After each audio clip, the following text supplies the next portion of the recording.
Hey guys, it's Terry and you're watching Invest Roundup. The bright and burning optimism everyone had coming into 2021 seems to be getting dimmer by the day as things are not recovering as quickly as everyone had hoped. The vaccine rollout is slower than expected and as a result delaying the recovery for the world's economy. Some countries are even going to double-dip recession. Nonetheless, it's business as usual in the stock market. GameStop's share price shot through the roof after a group of short sellers ticked off a bunch of day traders on Reddit, which started a tug of war.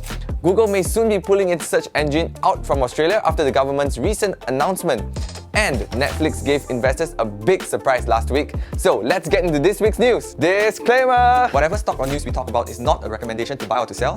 These are all just news we deem important, things we think you need to know about if you're invested in the stock market or if you intend to invest. First news item, we talk about the epic battle between two groups of investors that broke a stock in the market.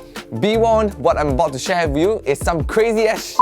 This is a prime example that the stock market can be a hot mess and proof that fundamentals don't always steer the ship.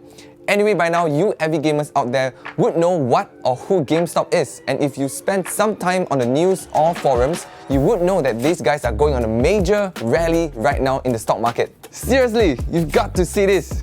Just 6 months ago, share price was just at $4.01 and today it's a holy baloney $65.01. It even hit $76.76 per share at one point last week. In fact, the hike was so fast within last Friday alone that they were forced to temporarily halt trading according to Bloomberg.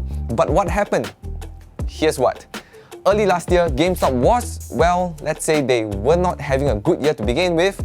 Added on with the pandemic, it looks like they were headed for doom and was announcing store closures. And this attracted a group of short sellers that specializes in bets that companies will fail. After a few months, a prominent figure was promoted as board member and people became a little more optimistic and the stock gains accelerated.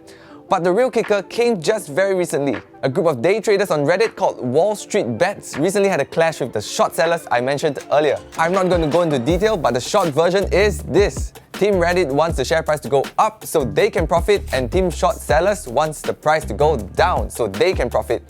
And everyone just started laying into each other. I'm talking Twitter hack attempts, live stream attempts to tell people why they should sell. Basically, it set off a chain reaction of the short sellers trying to cut off any of their losses. Then, they buy more of the stock and drive prices up even further. Looking at the prices though, it's safe to say the Redditors won. GameStop is up 245% in January alone, and as expected, the share price at the moment is way above the intrinsic value of just $13.90. Bruh, if you're holding this stock, you might want to watch out for a free fall soon. Second news item, no more Google down under. Wait, that doesn't sound right. Never mind, let me try that again. Google might soon be no more in Australia. The tech giant recently confirmed that they might be pulling their search engine for users in Australia due to a new code from the country's government. This proposed code dictates that tech giants like Google and Facebook would need to pay local media companies for using their content as search results and sharing their content on social media. What is up with everyone these days? It's like everybody just suddenly stopped getting along. If this code goes through, it would mean 19 million Australians who use Google every month would no longer be able to use Google search. 19 million out of the 25.5 million people in Australia.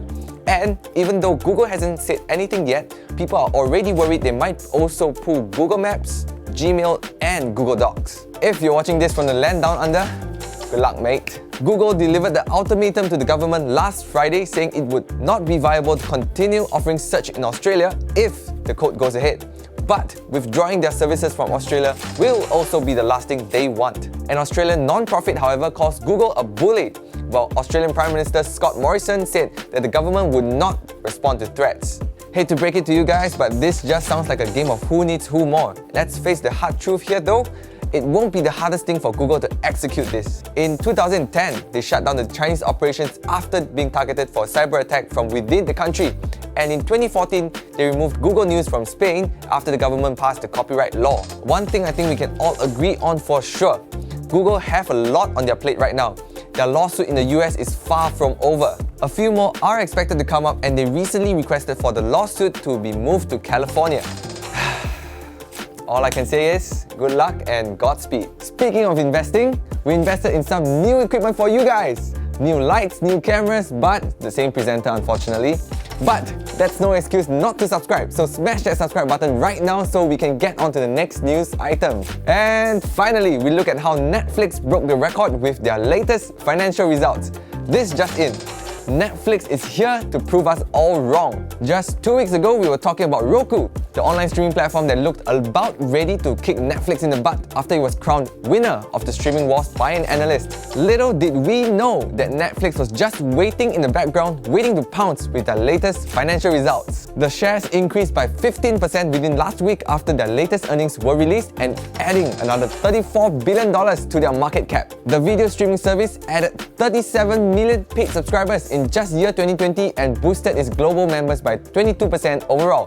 This means that the streaming giant now has a total of 204 million paying subscribers worldwide. Even better news! After operating for a long time on just borrowings, the group's bosses now say that they can finally expect to generate enough cash to fund their operations without tapping on debt anymore.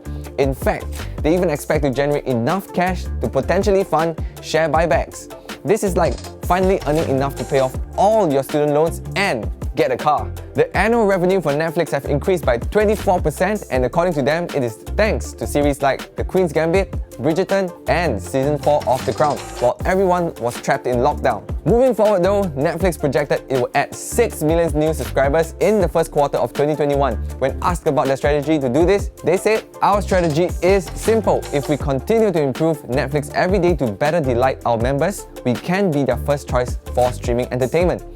Looking at their fundamentals, they have solid growth and profitability, but they are still considered to be high-risk investments due to their debt and the amount of receivables. Anyway, looks like Netflix and chill is back in, guys! So, those are the 3 important investment news we had to share with you this week. Once again, we encourage you to get more information if you'd like to act on any of the companies we've shared about earlier.